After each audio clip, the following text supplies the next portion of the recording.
Tenho 103 anos e quase todas as manhãs ainda acordo antes do despertador. Abro a janela da cozinha, coloco água para ferver, dobro a manta da cadeira e caminho até o quintal para ver se os passarinhos já descobriram os mamões maduros. Faço o meu café, separo meus comprimidos como o médico orientou, rego 3 vasos de manjericão e ainda preparo o almoço quando minha neta Clara não aparece para mandar em mim. Ela diz que não manda, apenas organiza. Eu deixo que ela acredite nisso. O que chama a atenção dos meus médicos é eu acordar disposto, conversar com clareza, manter meus compromissos e quase nunca passar a manhã inteira sentado. Nem sempre foi assim.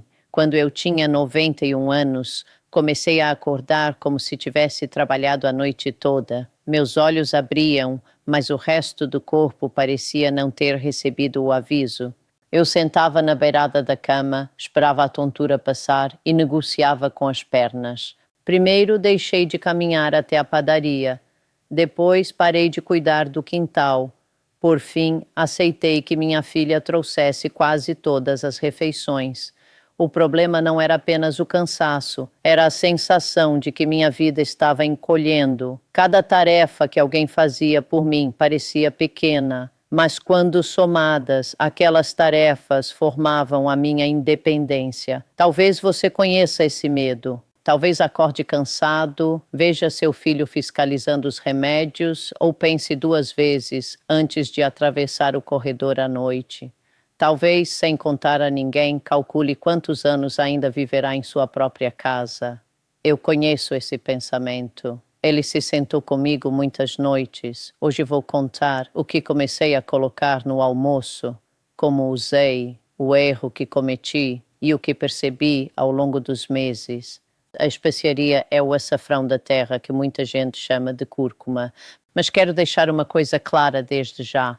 Não acredito que uma colher amarela tenha me levado sozinho aos 103 anos. Seria bonito para o título e péssimo para a verdade.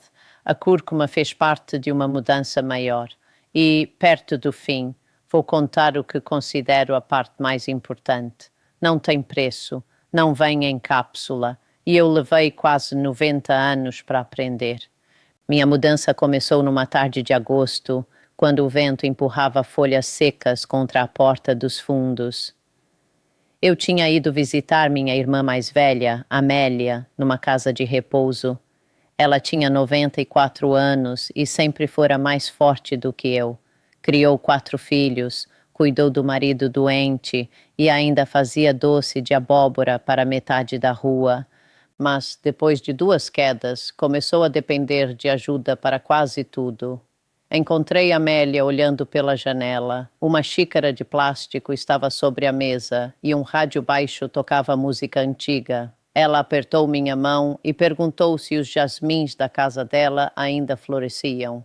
Eu disse que sim, era mentira, a casa já tinha sido vendida. Na volta, fiquei sentado na minha cozinha sem acender a luz. O cheiro de café frio ainda estava na garrafa.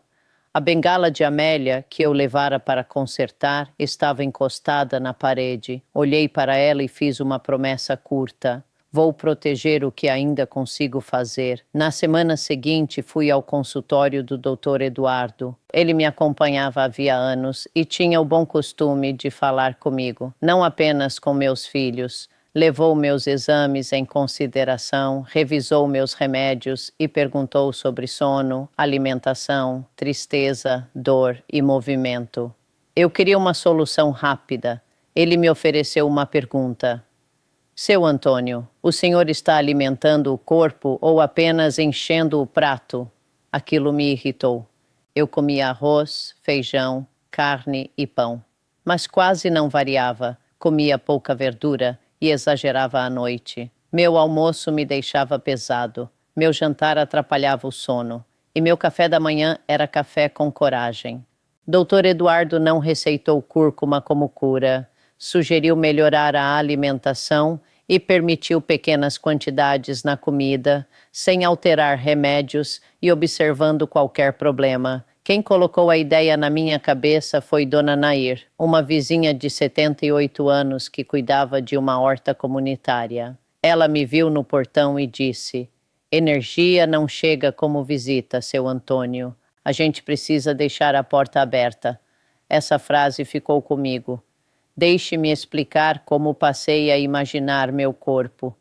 Pense numa cozinha antiga com várias panelas no fogo. Uma representa os músculos, outra o cérebro, outra a digestão. Para o almoço sair bem, não basta um ingrediente caro. É preciso fogo na medida, água e atenção. Minha cozinha interna estava cheia de panelas esquecidas. Eu comia demais numa hora, dormia mal, me movia pouco e passava dias conversando apenas com a televisão. A cúrcuma entrou como um tempero, não como a cozinheira inteira. A primeira mudança foi simples. Comecei a usar 1/4 de colher de chá de cúrcuma no almoço 3 vezes por semana. 1/4, não uma colher cheia.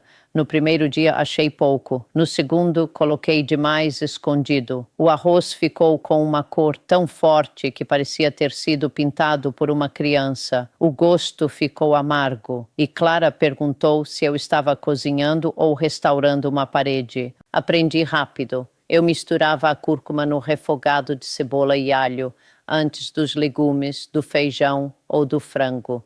Às vezes colocava na abóbora ou numa sopa. O segredo foi torná-la comida comum. Nada de ritual complicado ou potes caros cheios de promessas. Eu usava no almoço porque era a refeição em que meu estômago aceitava melhor novidades. Também porque eu queria observar como me sentia durante a tarde e a manhã seguinte. Nas 2 primeiras semanas, nada mereceu banda de música. Meu joelho reclamava, a soneca continuava e alguns dias ainda começavam sem vontade. Mas comecei a perceber uma coisa pequena. Depois de certos almoços, eu não ficava tão pesado. Não sei quanto veio da cúrcuma e quanto veio das porções menores dos legumes e da redução da fritura. Seria desonesto separar. O conjunto começou a funcionar melhor. A panela já não queimava todos os dias. Foi nessa época que Clara montou esta câmara. Ela disse que outras pessoas da minha idade ou filhos cuidando dos pais talvez gostassem de ouvir essas histórias.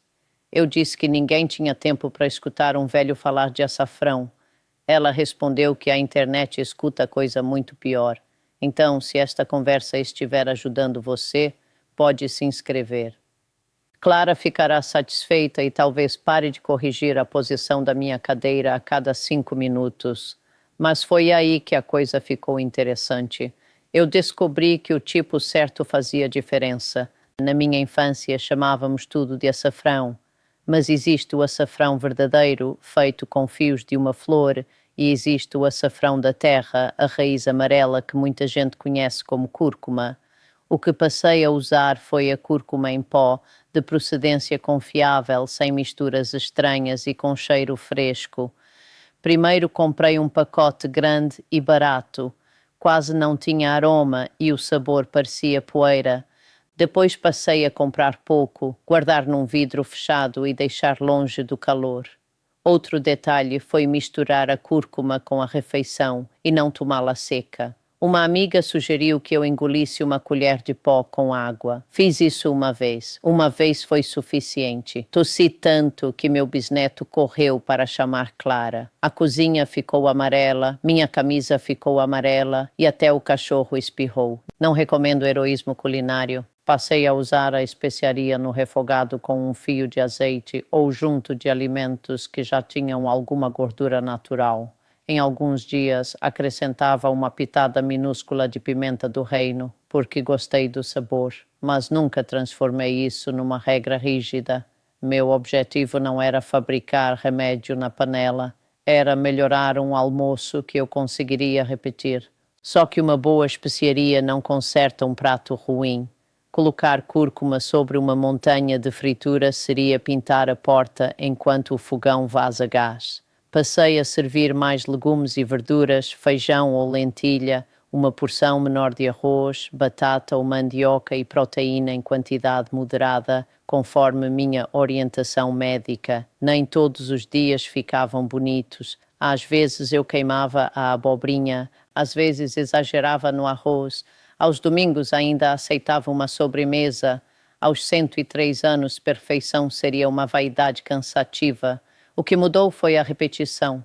Depois de cerca de um mês, comecei a acordar com um pouco menos de peso no corpo. Não era juventude, era margem. Margem para levantar, preparar o café e caminhar até o portão antes do cansaço chegar.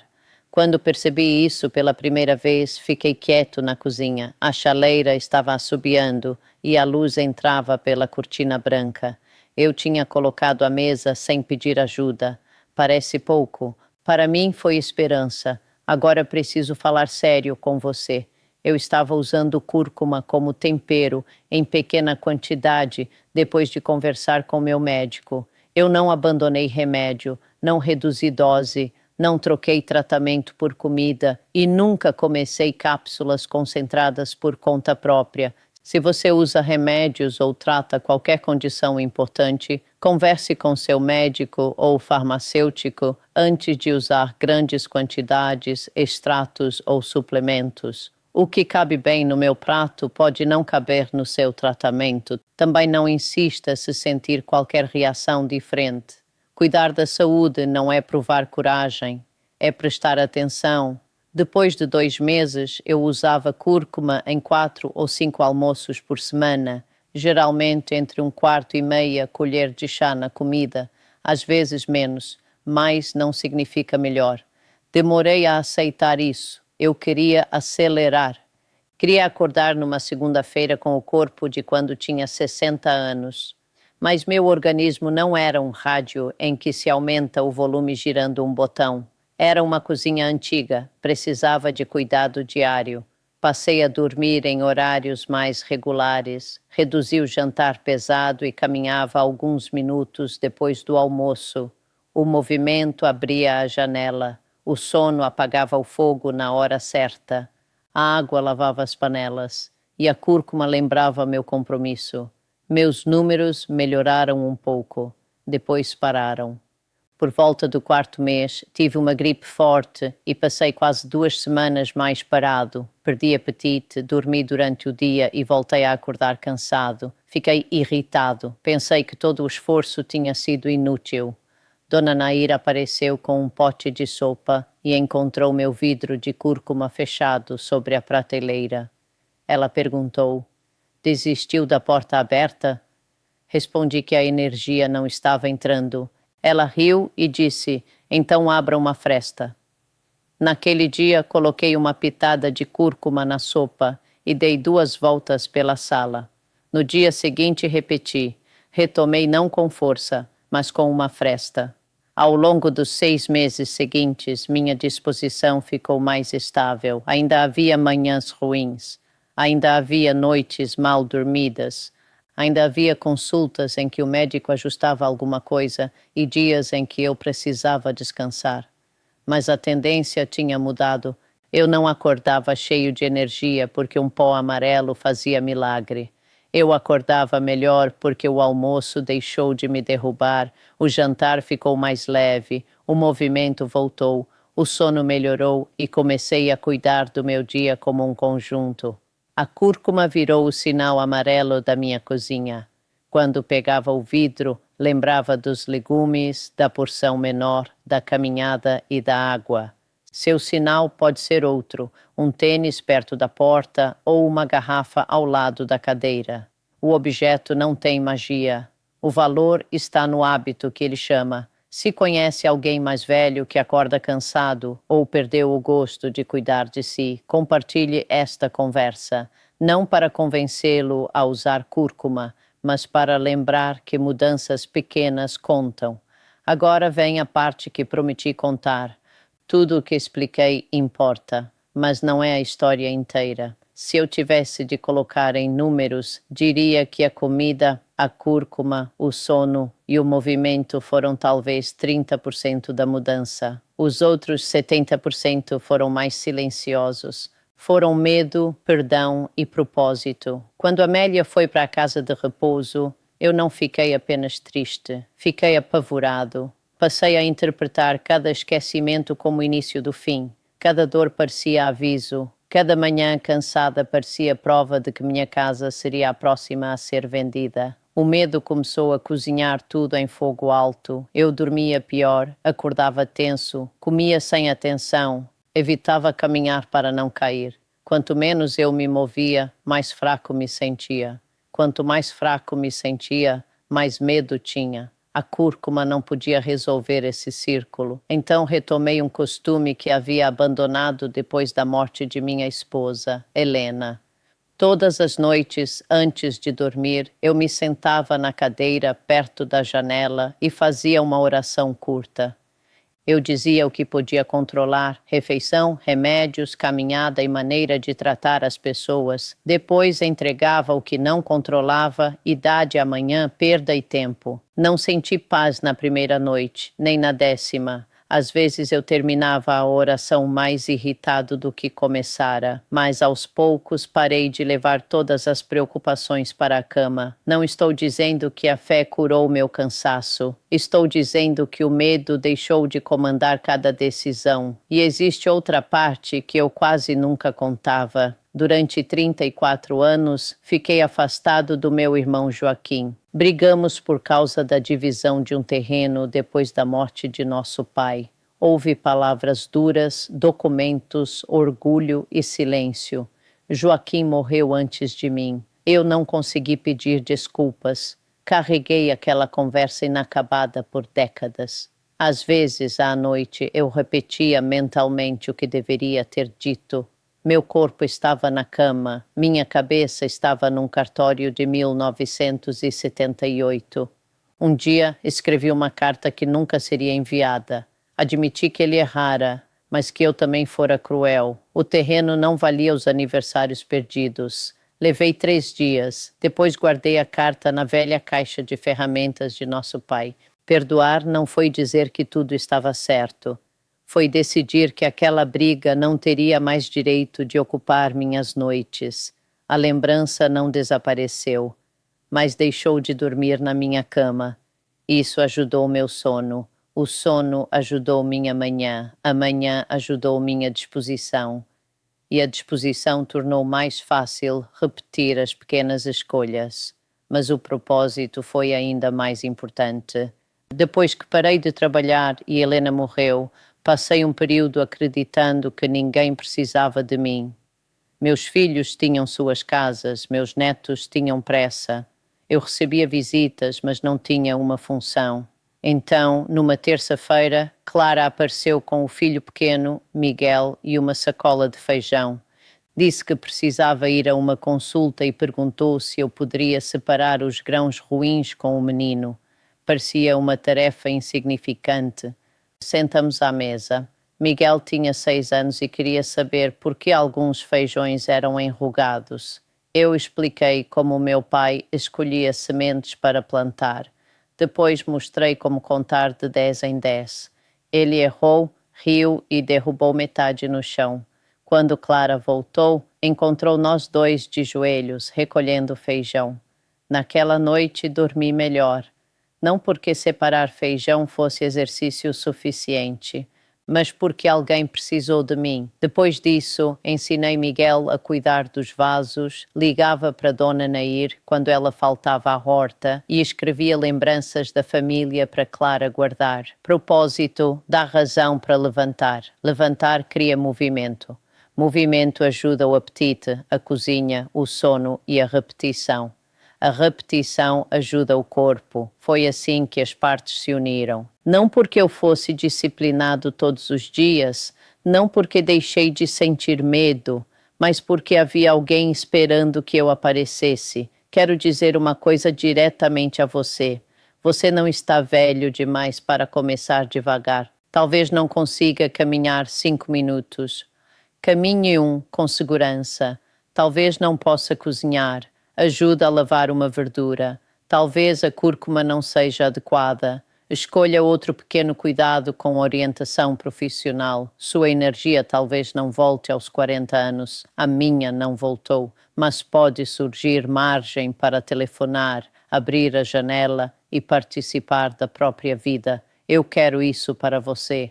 Quero que acorde sentindo que seu corpo ainda está ao seu lado. Quero que permaneça em sua casa, do seu jeito, e aceite ajuda sem entregar tudo o que ainda consegue fazer.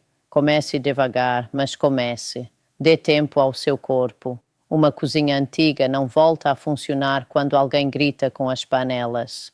Ela melhora quando cuidamos de cada parte, todos os dias. Amanhã de manhã, quando eu abrir a janela, provavelmente encontrarei um mamão bicado pelos passarinhos. Vou reclamar, depois vou rir. Ao meio-dia farei abóbora com cebola, feijão e uma pequena pitada de cúrcuma. Clara vai verificar se não exagerei. Miguel talvez apareça para molhar o chão mais do que os vasos. Tenho 103 anos, não escapei do envelhecimento. Aprendi apenas a trabalhar com meu corpo, em vez de passar o dia inteiro lutando contra ele. Agora me conte nos comentários seu primeiro nome, sua idade e de onde está assistindo. Diga também qual pequena mudança pretende começar. Melhorar o almoço, conversar com seu médico sobre a cúrcuma, caminhar um pouco, dormir em horário mais regular ou procurar alguém que esteja precisando de você. Clara lê os comentários para mim. Eu leio alguns sozinho, com uma lupa e muita teimosia. Compartilhe este vídeo com uma pessoa que precise de orientação ou esperança. Talvez ela não precise de um milagre. Talvez precise apenas de uma fresta. Eu continuo aqui porque ainda há uma mesa, uma história e alguém do outro lado disposto a escutar.